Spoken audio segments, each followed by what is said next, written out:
Let's see how to fix removing a watermark that won't go away.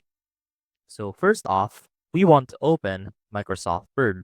And you can see right here, we have our document ready. Now let's say that we have a watermark that we want to remove.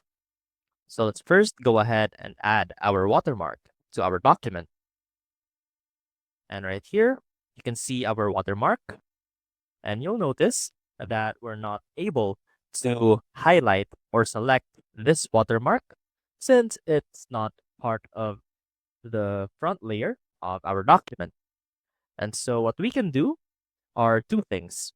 So the easiest fix is to simply head on over to the Design tab, click on Watermark, and click on Remove Watermark. And that should remove the watermark from your document. Now, another way that you can do this is first double click on the header or the footer of your document right there. And you'll notice that when you hover on your watermark, you can now see that you're able to select it.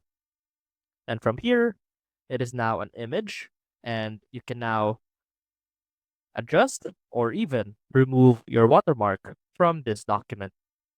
Now let's go ahead and click on backspace, and that should also remove the watermark from our document.